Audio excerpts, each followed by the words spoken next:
சாண்டில்யனின் ராஜதிலகம். அத்தியாயம் 46. போர் மந்திரியின் திட்டம்.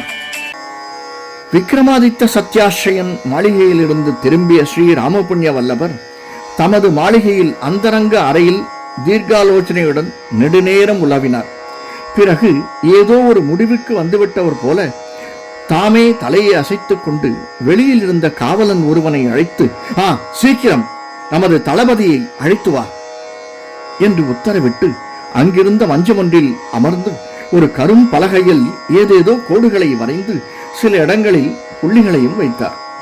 மேலும் அவர் யோசித்து சில திருத்தங்களையும் செய்து, இது அநேகமாக சரியாகத்தான் இருக்கும், எதற்கும் தளபதியையும் கலந்து கொள்வோம் என்று தமக்குள் சொல்லிக் கொண்டார்.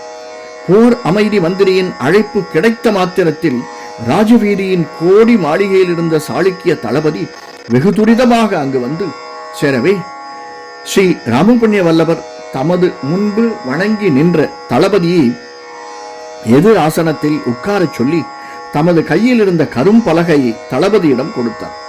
நீண்ட நேரம் அதில் கண்களை நாட்டிய தளபதி காஞ்சியில் இருந்து கங்கநாடு வரை உள்ள சாலைகள் சத்திரங்கள் அனைத்தும் இருக்கின்றன என்று அறிவித்தார். அவன் சொன்னது சரி என்பதற்கு அடையாளமாக தலையசைத்த போர் அமைதி மந்திரி, இந்த காஞ்சியிலிருந்து செல்லும் நெடுஞ்சாலை 2 காத தூரத்தில் 3ஆக பிரிகிறது என்று சுட்டிக்காட்டினார். கரும்பலகையில் இருந்த கோடுகளில் மீண்டும் கண்களை ஓட்டிய சாளுக்கிய தளபதி, 3ம் வெவ்வேறு திக்கில் செல்கின்றன. திக்கில் அதிக வேறுபாடில்லை, எல்லாம் வடமேற்கை நோக்கித்தான் செல்கின்றன. இடது கோடியில் இருக்கும் சாலை நமது தலைநகருக்கு செல்கிறது. மத்தியில் இருப்பது கங்க நாட்டை சுற்றி வளைத்து செல்கிறது என்று விளக்கினார். இதையெல்லாம் போர் அமைதி மந்திரி தன்னிடம் எதற்காக சொல்லுகிறார் என்பதை அறியாத தளபதி அவர் கூறுவதை அப்படியே ஒப்புக்கொண்டான். அந்த சாலைகளில் படைகளை பலமுறை நடத்தி சென்றிருக்கும் தளபதி சாலைகளை பற்றிய விவரங்களை முழுக்க அறிந்திருந்தாலும் அந்த அறிவை போர் மந்திரி முன்பு காட்டுவது சரியல்ல என்ற காரணத்தால், ஆமாம் 3 கிளைச்சாலைகளும் அப்படித்தான் ஓடுகின்றன என்று புதிதாக ஏதோ கற்றுக்கொண்டவனைப் போல கூறினார். ஸ்ரீ ராமபுண்ணிய வல்லபர் மேலும் கூறினார், இந்த 3 சாலைகளிலும் உள்ள தர்ம சத்திரங்களையும் வீரர்கள் தங்கும் தள விடுதிகளையும் குறிக்க நான் புள்ளிகளை வைத்திருக்கிறேன் என்று. ஆமாம், சுமார் 20 புள்ளிகள் இருக்கின்றன. அவற்றில் 2 சமண மடங்களும் காணப்படுகின்றன என்றும் சுட்டிக்காட்டினான் தளபதி. அவை சமண மடமா சைவ மடமா வேறு பொது தர்மசத்திரமா என்பதை பற்றி அக்கறை இல்லை தளபதியே. இந்த 20 இடங்களிலும் நமது வீரர்கள் சென்று கவனிக்க வேண்டும். அந்த இடங்களிலும் புதிதாக யார் வந்தாலும் விசாரிக்க வேண்டும். சந்தேகம் இருந்தால் சிறை செய்ய வேண்டும் என்று திட்டவட்டமாக அறிவித்தார் ஸ்ரீ ராமபுண்ணிய வல்லபர். இத்தனை இடங்களையும் கண்காணிக்கவும் விசாரிக்கவும் 400 வீரர்களாவது தேவை என்றான் தளபதி. 400 என்ன, 500 வீரர்களா இருந்தாலும் பாதகமில்லை. உடனடியாக தனித்தனி பிரிவாக அனுப்பி வையுங்கள்.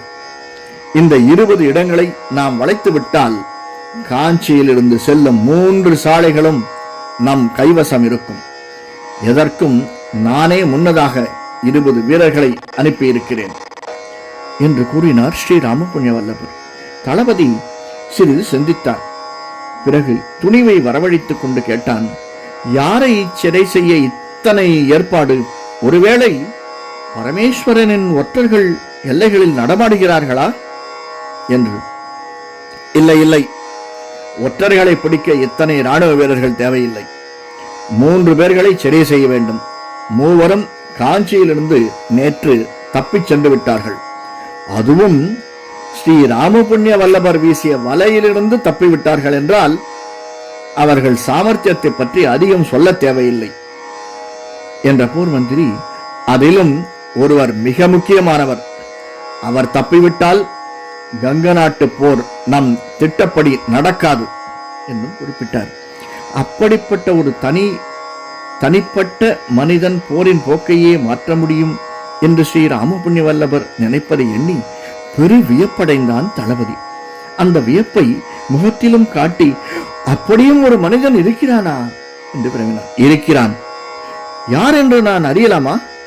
அறியலாம், பல்லவ இளவல் ராஜசிம்மன். இதை கேட்டதும் தளபதி அசைவற்று சிலை போல் நின்று விட்டான். பல வினாடிகள். தளபதி கேட்டான், காஞ்சியை சுற்றியுள்ள நமது படைகளை மீறி எப்படி, எந்த வழியில் இளவரசர் தப்ப முடியும்? அங்குதான் இளவரசன் சாமர்த்தியம் இருக்கிறது. சாளுக்கிய வீரர் உடையில் திரையநேரி பக்கம் சென்றான் தனது சகாக்களுடன். எங்கு நாம் அவர்களை தேடினாலும் நமது படைத்தளத்தில் தேடமாட்டோம் என்று தெரியும் இளவரசனுக்கு என்று விளக்கிய போர் மந்திரி, தப்பியவர் மூவரும் பெரு வீரர்கள். சீனனும் காஞ்சியின் கொல்லனும் வாழ் வீசுவதில் இணையற்றவர்கள். இளவரசன் வீரத்தை பற்றி நான் விவரிக்க தேவையில்லை என்றும் கூறினார். தளபதி நீண்ட நேரம் சிந்தனையில் இறங்கினார். காஞ்சி எல்லைகளை தாங்கள் கூறியபடி அடைத்து விடுகிறேன். சத்திரங்களை மட்டுமின்றி சத்திரங்களை அடுத்துள்ள கிராமங்களையும் சல்லடை போட்டு சலிக்க ஏற்பாடு செய்கிறேன். யார் எந்த வேடத்தில் வந்தாலும் சோதனையிட கட்டளையிடுகிறேன் என்றான் தளபதி. தன்னால் அது முடியும் என ஆவேசத்துடன் பேசினார். நல்லது நல்லது என்று கூறி சிரக்கம்பம் செய்த ஸ்ரீ ராமபுண்ணிய வல்லபர், இந்த விஷயம் நமக்குள் இருக்கட்டும், வேறு ஒருவருக்கும் தெரிய வேண்டாம் என்றும் சொன்னார். தளபதி சந்தேகத்துடன் தனது கண்களை உயர்த்தி போர் அமைதி மந்திரியை நோக்கி, 400 வீரர்களை எப்படி ரகசியமாக அனுப்ப முடியும் என்று விரும்பினார். ஸ்ரீ ராமபுண்ணிய வல்லபரின் இதழ்களில் இகழ்ச்சி நகை படர்ந்தது. நான் ஏற்கனவே 20 வீரர்களை அனுப்பியிருக்கிறேன். நான் சொல்லும் வரையில் அது தெரியுமா உமக்கு என்று வினவினார் இகழ்ச்சி முடுவலின் ஊடே. தெரியாது என்றான் தளபதி. ஆகவே 400 வீரர்களையும் ஒன்றாக அனுப்பாதீர்கள். அதுவும் ஒரே படைப்பிரிவிலிருந்து அனுப்பாதீர்கள். ஒவ்வொரு படைப்பிரிவிலிருந்தும் தனித்தனியாக 20 வீரர்களை பொறுக்கி அவர்கள் கடமையை உணர்த்தி அனுப்புங்கள். இதனால் யாருக்கும் எந்த சந்தேகமும் ஏற்படாது என்றார் போர் அமைதி மந்திரி. ஸ்ரீ ராமபுண்ணிய வல்லபரின் கூறிய அறிவையும் எதையும் திட்டமிட்டு செய்யும் திறமையையும் நினைத்து பெரிதும் வியந்தான் தளபதி. அத்துடன் அவரை வணங்கி புறப்படவும் செய்தான். தளபதி, சற்று பொறும் என்று தடுத்த ஸ்ரீ ராமபுண்ணிய வல்லபர், இந்த விஷயம் யாருக்கும் தெரிய வேண்டாம் என்று முன்னமே சொன்னேன் என்றார். இதை எதற்காக திரும்பவும் சொல்கிறார் என்பதை அறியாத தளபதி, ஆம் சொன்னீர்கள் என்றார். யாருக்கும் என்பது மன்னரையும் குறிக்கும் என்ற ஸ்ரீ ராமபுண்ணிய வல்லபர் தளபதியை உற்று நோக்கினார். மன்னருக்கு கூட தெரியக்கூடாதா என்ற தளபதியின் முகத்தில் கிளி படர்ந்தது. இந்த சிறு விஷயத்தை மன்னர் காதில் போட வேண்டிய அவசியமில்லை. பல்லவரசனை சிறை செய்வது சிறு விஷயம் அல்லவே. அல்ல. ஆனால் இப்பொழுது மன்னர் வேறு பெரும் போர் திட்டத்தை வகுத்துக் கொண்டிருக்கிறார். அதில் இதை குறுக்கே விட்டு குழப்பக்கூடாது என்று போர் அமைதி மந்திரி திட்டவட்டமாக கூறினார். இந்த பதில் கூட தளபதியின் மனத்துக்கு சாந்தியை அளிக்கவில்லை என்பதை அவன் முகம் தெளிவாக காட்டியது.